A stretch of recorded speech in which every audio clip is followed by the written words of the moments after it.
Cześć, witajcie wielcy miłośnicy kompaktowych domów. Początek sierpnia, pogoda nas nie rozpieszcza. Jestem dzisiaj na działce naszej inwestorki w województwie śląskim, gdzie budujemy budynek Mezanin Smart. Chciałbym dzisiaj z Wami poruszyć dwa tematy, które bardzo często teraz przewijają się w naszych rozmowach mailowych czy telefonicznych, które bardzo Was interesują. Pierwszy z tych tematów to jest planowana zmiana prawa na budynki na zgłoszenie, które mają mieć wówczas powierzchnię zabudowy do 70 m2. I to jest jakby pierwszy temat, który chciałem dzisiaj powiedzieć, to co my wiemy na ten moment i czego się ewentualnie domyślamy i jak do tej sytuacji się też planujemy przygotować. Więc jeżeli chodzi o domy do 70 m2 na zgłoszenie, to te prace obecnie przyjechały jakieś materiały dodatkowe, to te prace obecnie trwają i rząd powiedział, że planuje ukończenie projektu ustawy do końca września, czyli okolice września. Na początku w tych wszystkich rozmowach i w tych wszystkich przekazach, które mieliśmy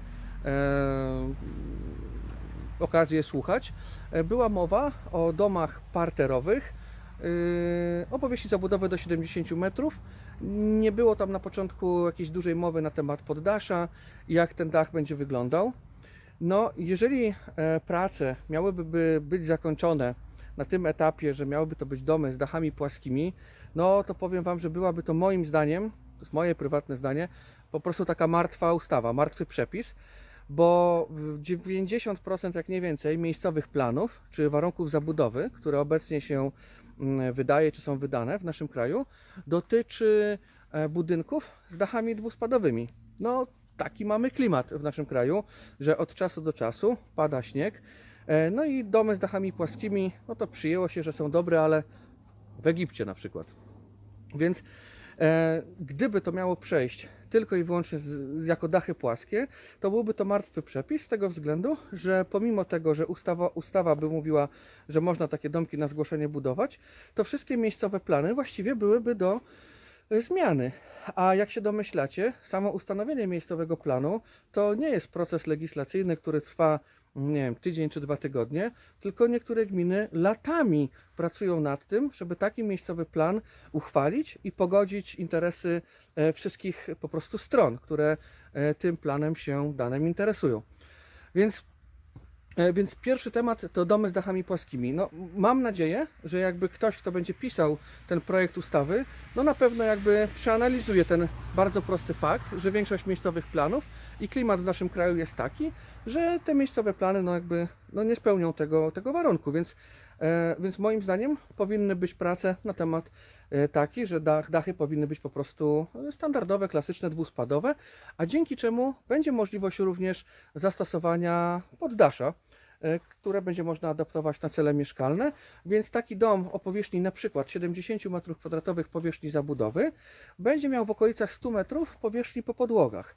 Już odliczając kwestie ścian zewnętrznych, działowych i otworów na schody. Więc jest to naprawdę bardzo duża powierzchnia do tego, żeby sobie bardzo fajnie rozplanować taki dom. Jeżeli chodzi o naszą firmę, to już rozpoczęliśmy pracę nad takimi wariantami domów o powierzchni 50 m2 zabudowy i 70 metrów powierzchni zabudowy. Wybraliśmy do tego 4 nasze najlepiej sprzedające się modele: Mezanin Smart, Family Smart, Classic Smart i Modern Smart, i na bazie tych 4 domów powstaną ich większe wersje. Wczoraj już widziałem pierwsze projekty naszej pani architekt Natalii Małolepszej, no i bardzo fajnie wymyśliła w stylu właśnie naszym Smart rozplanowanie powierzchni. Znalazło się miejsce na przedsionek, na dodatkowe sypialnie, także te powierzchnie naprawdę jeszcze dodatkowo zyskają na funkcjonalności. I planujemy, żeby w naszej ofercie były domy 35, 50 i 70, jeżeli chodzi o powierzchnię zabudowy. No i to jakby dostosuje naszą ofertę do tego, co nasi rządzący planują wprowadzić.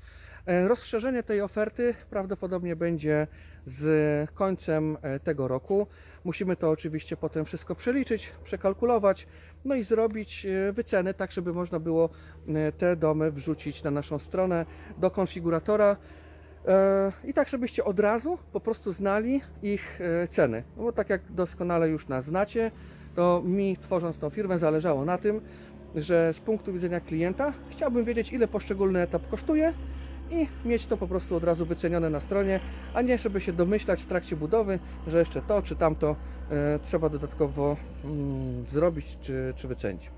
No i to jest jakby pierwszy temat, czyli podsumowując te zmiany legislacyjne, które mają być, cały czas czekamy na ostateczny kształt projektu tej ustawy. Bardzo liczymy na to, że to będą jednak dachy dwuspadowe z poddaszem. No i jakby, żeby nie tracić czasu, mocno trzymając kciuki, już rozpoczęliśmy te prace po prostu projektowe. Także nasza oferta na pewno się rozrośnie. No i drugi temat, który teraz jest na topie i o który bardzo często mnie pytacie, to są wolne terminy na przyszły rok, 2022. Bardzo nas cieszy poziom zainteresowania naszymi usługami i to jest po prostu super, bo to też ułatwia planować biznes, planować rozwój naszej firmy, rozwój zatrudnienia i to naprawdę jest super. Jakby gramy wszyscy do jednej bramki, my jako firma i wy jako klienci, mega nas to cieszy. Dlatego wyszliśmy jakby naprzeciw waszym oczekiwaniom i uruchomiłem rezerwację terminów na 2022 rok. I jak to się odbywa? Odbywa się to w ten sposób, że na dzień dzisiejszy wybieracie sobie model domku i dany miesiąc w przyszłym roku, w 2022, kiedy byście chcieli, żebyśmy rozpoczęli te prace budowlane. Mamy 30 wolnych tak zwanych slotów, czyli 30 wolnych miejsc na budowę, z czego 13 już jest zajętych, czyli zostało 17 slotów na budowę domów. W jednym slocie możemy budować do, powiedzmy, tam 4 domów. Generalnie o co chodzi?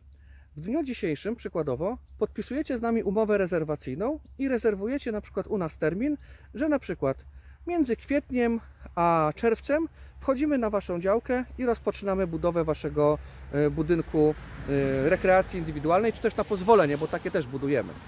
Tylko z naszej oferty oczywiście. Wpłacacie nam 5000 zł brutto zadatku i to już jest jakby zarezerwowany termin na waszą budowę. Umowę główną podpisujemy na jakieś 2-3 miesiące przed wejściem na budowę. Wtedy też mrozimy dla was cenę i macie 100% pewności, ile ten dom będzie kosztował. 5000 tego zadatku to nie jest żadna dodatkowa opłata.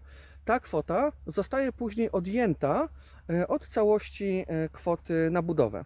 Więc reasumując, teraz rezerwujecie sobie terminy, podpisujemy umowę rezerwacyjną, wpłacacie te 5000 zł zadatku, natomiast umowę zasadniczą podpisujemy na jakieś 2-3 miesiące przed wejściem na budowę. To tyle, jeżeli chodzi o te dwa tematy, które chciałem z wami poruszyć. Jeżeli macie pytania, to jestem pod telefonem, możecie też pisać do mnie maila. Zauważyłem, że coraz więcej ludzi subskrybuje nasz kanał i lubi nasz profil na Facebooku i na Instagramie. Zachęcam was do tego, żeby zostawić łapę w górę, bo wtedy film ma większe zasięgi. Jeżeli macie pytania, to skomentować. No i koniecznie polubcie nas na Facebooku i na Instagramie, będziecie wtedy z nami na bieżąco i jak będziemy organizowali dni otwarte na takich pięknych działkach naszych inwestorów i nie tylko, i naszych własnych, bo my też budujemy dla siebie domki, no to będziemy was wtedy zapraszać. Będziecie w newsletterze, no i będziecie po prostu zapraszani. No i tak jak mówię, śledźcie nasze media społecznościowe i jeżeli macie plan budowy w 2022 roku, nie czekajcie, rezerwujcie terminy. My już będziemy mieli wpisanych was w kalendarz, więc nic nam nie ucieknie. No i tyle, no jakby działajmy. Wszystkiego dobrego. Trzymajcie się, cześć. Housmart. Jesteś u siebie.